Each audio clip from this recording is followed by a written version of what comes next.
insya-Allah. Di doa dia, bismillahirrahmanirrahim, Allahumma ja'alni minas sajidina liwajhik. Wahai Tuhan, jadikan aku di kalangan orang-orang yang sujud menyembah Engkau. Maknanya kalau kita minta ni, dia mahainya kita jadi orang yang kuat sembahyang. Allahumma ja'alni minas sajidina liwajhik. Tuhan, tolong bagi jadi aku orang selalu bersujud kepada Engkau. Maknanya dengan berkat kita baca doa ni pada hari Jumaat, kita jadi orang yang kuat sembahyang, yang suka sembahyang. Sebab sujud ni makna sembahyang. Allahumma salli ala sayyidina Muhammad.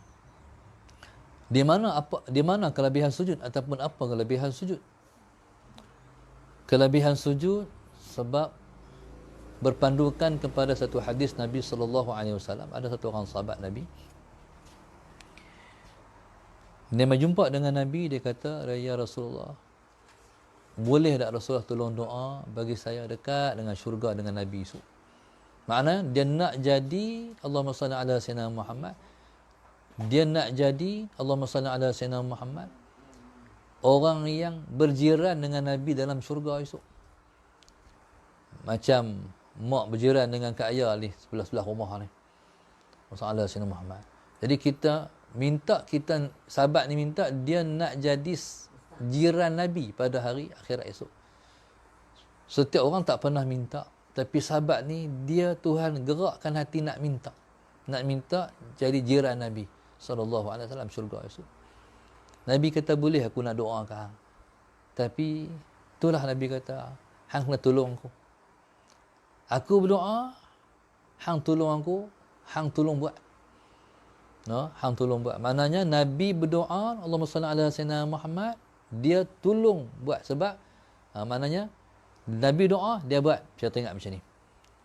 Waktu mana Allahumma salli ala sayyidina Muhammad, lahir anak saya yang second last, iaitu Sajidah ala sayyidina Muhammad. Jadi bila bersalin anak yang second last ni, Sajidah ni yang buah nama Tazah Mahani, Sajidah. Jadi hamba yang bersujud, hamba yang sujud, dengan harapan insya-Allah moga-moga dia jadi anak yang selalu sujud pada Tuhan. Akhirnya kami dalam perjalanan balik daripada hospital, tergerak hati kami, khususnya zaman ni, nak pergi belah mulut, minta berkat belah mulut tu Pak Sumit. Jadi langsung corner kereta tala ke rumah Pak Sumit. Jadi bila pergi rumah Pak Sumit, minta Pak Su tolong belah mulut, dia kata Pak Su puasa.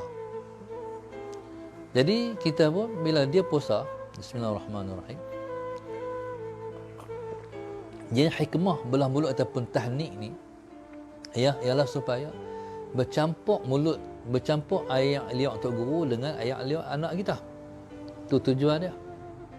Jadi bila bercampur air liak tu dengan berkat tasbih Tok Guru, dengan berkat istighfar Tok Guru, dengan berkat Al-Quran Tok Guru, dengan berkat zikrullah Tok Guru yang selalu menyebut nama Allah, sebut nama Nabi sallallahu alaihi wasallam, bercampur air liak Tok Guru dengan air liak Allahumma salli ala sayyidina Muhammad, anak kita moga-moga jadilah anak kita seperti mana Tok Guru. Wallahu subhanahu wa ta'ala alam. Kalau tak salah dengar cerita, tapi cerita tu rasanya sahih. Kawan saya Syekh Aminuddin Abdul Rahim Salah Sayyidina Muhammad, alim ahli fatwa Kedah Darul Aman, dia pernah diludah dalam mulutnya oleh suatu orang Tok Guru Kedah besar dulu, iaitu Tuan Guru Haji Mahmud. Jadi maknanya ayat Tok Guru ni diludah, Tok Guru ludah dalam mulut dia. Jadi barakah daripada Tok Guru, Tuhan bagi ilmu kat dia, ilmu yang banyak melaut sampai diiktiraf oleh ulama Kedah, oleh ahli fatwa negeri Kedah, diangkat jadi alim ahli fatwa kerajaan negeri Kedah Darul Aman. Itu berkat. Ada satu orang adik-beradik kami juga, Ustaz Nasai. Dia Al-Quran, dia hafiz Quran. Dia teringat Tok Wan dia. Tok Wan dia iaitu yang juga idola saya, yang saya amalkan setiap hari Maulid Rasul sallallahu alaihi wasallam, Allahumma salli ala sayyidina Muhammad, iaitu membaca selawat Anwar sebanyak 100 kali, ataupun dia panggil selawat Sidi Ahmad Al-Badawi 100 kali, berpandukan kepada yang diamal oleh dia dulu. Allahumma salli ala sayyidina Muhammad. Iaitu kami panggil Tok Su Tayyib. Dia walaupun tak buka pondok, tapi dia mengaji Mekah dan dia ada menaksah tempat dia mengajar. Cerita Ustaz Nasai ni, Tok Suhaji Taib ni ialah Tok Wan dia. Dia kata, Tok Wan dia ni bila mai rumah lah, bila dia mai rumah ataupun dia pergi rumah Tok Wan, Tok Wan kata, buka mulut. Dia buka mulut, Tok Wan dia tarik khair tu, ludah seketui dalam mulut. Dia kata tak tahan tu, sebab khair tu. Dia masuk dalam mulut, berasa turun seketui tu. Dia kata, hak tu Tok Wan ubat kecil-kecil dulu. Akhirnya subhanallah jadi hafiz Quran. Kalau pergi di Mesir dulu ni, kerajaan ke Brunei, beli tiket balik, so balik jadi imam di Brunei. Tu berkat tu Tok Guru. Lepas tu kita ni kalau tak boleh, kalau masalah saya nak, kalau kita tak boleh dalam mulut pun, bekas Tok Guru makan tu jangan tinggal. Jadi jangan pergi basuh. Kadang-kadang Tok Guru main rumpat kita, masalah Sayyidina Muhammad. Hak tak reti ni, pergi basuh bekas Tok Guru, okeylah. Hak faham reti ni, bekas Tok Guru tu dia tak basuh. Dia pergi ambil nasi, dia bom masalah Sayyidina Muhammad, jadi dia makan. Jadi maknanya barakah. Dalam agama kita ni, dia ada satu perkara dia panggil berkat. Berkat ni makna ziyadatul khair, bertambah kebaikan. Dengan berkat bekas orang soleh, maka kita akan mendapat kebaikan. Nanti kita balik, kita rajin sembahyang, kita rajin baca Quran, kita berasa rajin nak bangkit qiyamul lail. Ni berkat dia panggil. Jadi kutip-kutiplah, jejak-jejaklah berkat, langkah-langkah berkat yang ditinggalkan oleh orang-orang soleh.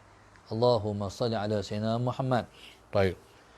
Jadi subhanallah, bila mana saya pergi kat Pak Su Mit, Pak Su nak minta Pak Su tolong tahnik anak, dia kata Pak Su puasa. Ustaz buat, dia kata. Jadi ustaz buat, dia iring doa. Dia baca masalah Sayyidina Muhammad, ataupun dia izin, jadi saya itulah yang belah mulut anak saya, masalah Sayyidina Muhammad. Doa tu iring sekali. Dia doa, belah tu tahnik tu saya. Jadi Allahumma salli ala Sayyidina Muhammad. Maka alhamdulillah, dengan berkat dia yang berdoa, di kita yang melakukan, maka haraplah insya-Allah jadilah anak ni anak yang solehah insya-Allah. Okey, jadi faham. Nabi kata aku boleh nak doa kat hang, tapi hang tolong buat. Hang buat, aku doa iring. Apa yang Nabi suruh? Nabi kata hang perbanyakkan sujud. A'in alayya bi kasratis sujud, Nabi kata.